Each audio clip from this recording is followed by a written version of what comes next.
What's going on, everyone? Jeremy here, off center. I hope you're having a good day. This is absolutely wild. This is a crazy story as more and more information comes out about various obvious failures in the security perimeter around President Trump this past weekend. Dan Bongino live from the Rumble studio. Shout out, Dan. Just a casual 250,000 people live daily. If you're a fan of Dan, I'm live just after him at 1 Eastern on Rumble as well. I would love for you to tune in Monday through Friday. But Dan shared some pretty chilling news, pretty chilling information yesterday, as well as, some of the most insulting excuses from the Secret Service chief. She did an interview and said, "Oh, the buck stops with me, ultimately." Oh, okay, good. Are you going to fire? Are you going to quit? Nah, I'm not going to quit. The buck stops with me. Oh, yeah, but except for this one building where it happened, that was supposed to be local law enforcement, not me. So the buck does not stop with you. I want to show this quick clip. We talked about it last night on Timcast. I hope you caught me on there. It was a great time. I'll be back on Tim's show Friday morning on the Culture War, but then also, I think, Friday night as well. So we'll see. This, someone clipped, "Holy moly, former Secret Service agent Dan Bongino just told Tucker Carlson that an unimpeachable source told him that someone was supposed to be on the roof where Lee Tardy Oswald was, but they didn't show up." We also found out that the building that he was in was a staging area, and there were law enforcement, I guess, in the building that he was walking on. They must have thought it was Santa Claus walking around on that metal roof, which they almost certainly heard. And I think even more importantly, more bigly in this clip, is he's not just telling Tucker, he's telling Donald Trump Jr., Donald Trump's son. And Donald Trump's son, I don't know how far this clip goes, but I'll add on the extra context because I was watching it as well. So I was just showing Tucker some material from an unimpeachable source, let's just say, on the matter. That post, according to my source, that roof was supposed to be a police post. It was supposed to be someone there. They're now making up excuses, saying the pitch of the roof. My source says to me no one knows why the post didn't show up. But so that's a nonsense story they're putting out in the media. Nobody knows. Now, we talked about this last night on Timcast. I mean, the guy that could have been there, maybe somebody assigned the post to like John Q. Fake Name, who lives at 123 Fake Street. That's a very easy way that you could make sure no one was there. Just as a theory, obviously, I don't know. I'm not making any claims of this being the unimpeachable truth, as Dan would say, but it would be very easy for someone in charge to just like everyone's standing around and says, okay, here's everyone's assignments, and then just not assign someone to that spot. I think if you're going to go down that road, and it is a dark road, but if you're going to go down that road, then you have to accept a lot of other people also willingly turned a blind eye to it, which I'm not saying, I've got a video coming out later today that will probably make you believe that, because just this new information about, the guy's walking around for hours and hours before, with a rangefinder, he even locked eyes with, there's so much news. Okay. So he's telling Donald Trump Jr. to his face that somebody was supposed to be on that roof. Media, and I was also told that the Secret Service director has been given instructions from the administration and the DHS secretary. If you want to keep your job, you'll keep your mouth shut about this. They're not putting that out there, but if you get those site post logs and those police instructions, and there was a post on there and they didn't show up and no one checked, someone could have got your dad killed within millimeters. So I was just showing. So we talked about this yesterday too. Obviously, I think there needs to be an immediate public release of all records around this, all communication, all the radio chatter needs to come out immediately. In fact, I talked to Lauren Boebert last night, and she's introducing a bill to defund the Secret Service because obviously for obvious reasons, and they're certainly being dodgy about this. Now, what's not in this clip, in the longer clip, is you can see Don Jr. literally be like, "Okay, Dan, like, what do I do, bro? Like, these people are supposed to be protecting my dad. These people are supposed to be protecting my family. I don't know what to do." And like, it's wild. At the end of the day, just like Melania Trump's statement read, like, we're all still people. And as a person, I feel like it's really hard to not empathize with like Don Jr. Like, bro, people are trying to end my dad, and the people who are assigned to do it aren't doing it. And we need to know who was assigned to that post.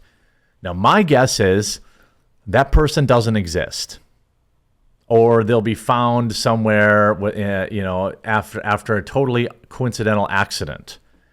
Whoever was supposed to be there, we will never know. That's my prediction now. Because obviously, first of all, I would imagine you'd have more than one person there as a team. A lot of times these people, you have a spotter.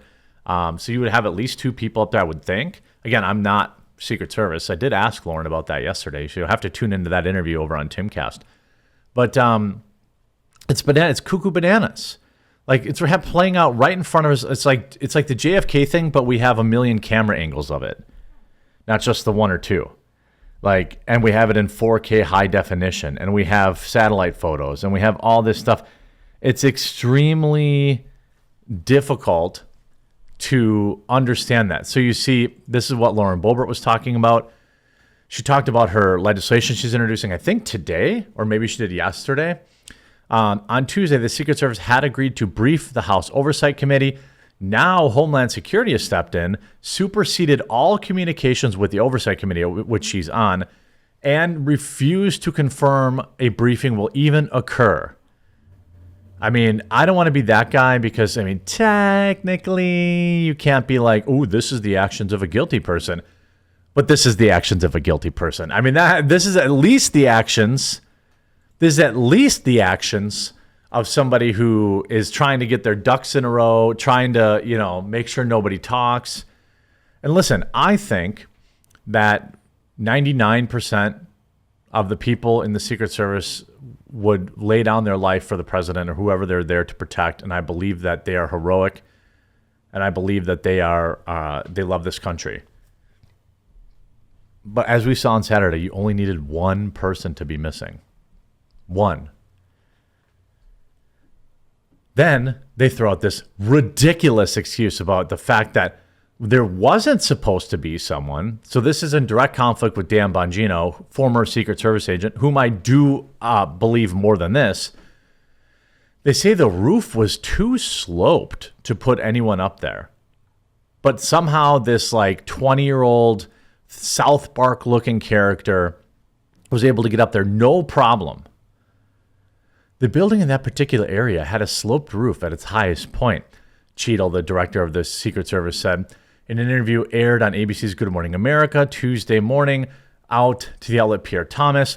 And so there's a safety factor that would be considered. Yeah, how about the president's safety? If you were worried about the slope of the roof, why wouldn't you just build some scaffolding? It would take a half an hour. You can rent it from Home Depot. College kids and painters, do this all the time. You absolutely positively could have just gotten a little bit of scaffolding and built it if you were that worried. And obviously the sloped roof is baloney sausage. Loads of pictures of, Secret Service agents standing on sloped roofs have then, come out since then. And of course, she won't quit. I plan to stay on. The U.S. Secret Service has received support from Homeland Security and Alejandro Mayorkas in the wake of the event, who said that he has 100% confidence in the Secret Service. You can't be 100% confident because you have factual information. You have the facts that they are at least fail-worthy. You could have said 99.99, but you can't say 100. Of course, now the Secret Service solely responsible for the implementation and execution of security at the Trump rally site. So when they say that there was supposed to be a local cop there, okay? Maybe that's true. Maybe. Maybe it's true. But ultimately, if that person was sick that day, or they got detoured, or their car broke down on the way to their post, you, hours before Donald Trump should have ever been there, would have said, okay, well, we need to shift somebody over to that. We need to put somebody there who needs to be there, right? We need to shift somebody to that building, and you know, you replace it. Hey, people do get sick. Maybe they really were. Maybe something happened and they couldn't come to work that day. They called in sick. I don't know.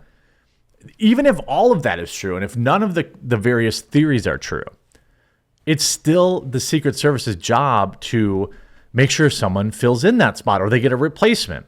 And then on top of that, like, okay, let's say you had 20 people at the door and 2 people called in sick and you only had 18 people at the door. That's a little different than not having anybody on the highest point around with a direct line of sight to the president. It's a little different. There are levels to this, right? Okay, well, we have 19 instead of 20 people taking tickets and patting people down. It'll take a little longer for people to get in, but it's fine. That's a little different than, oh yeah, the guy guarding the literal most important sniper point in the entire park didn't show up for work today, so let's just let it ride. It's bananas. It's unbelievable. You know, said Viva Fred, we decided not to protect the president's life because the roof was sloped. Kim Cheadle, head of Secret Service, paraphrasing for effect. Also, the roof wasn't sloped. There was a little bit of one. You can see, obviously, FBI's out there making sure they clean up all the evidence. The roof is sloped, but not nothing any roofer wouldn't walk on all day, no problem. I mean, and anyway, or anybody trained, right? Anybody trained to do this. Kim Cheadle interview is further antagonism and provocation. The interview is so enraging, they want to provoke a reaction from somebody who watches that interview and just loses it. It's unacceptable. This is Viva Fry.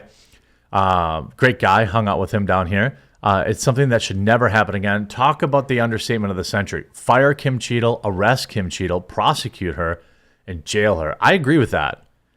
Is that crazy to say? 26 minutes. That's how long Lee Tardy Oswald was, quote, missing before he got into the position to perhaps change this country forever. And if Trump didn't turn his head, he would have. She called it a rapid succession of events. No, it wasn't. You had a half an hour to figure it out. And by the way, if something even smelled wrong, you should have just canceled it. That's what I asked Boebert yesterday. I said, don't they have like a panic button to say like, what? No, this is done.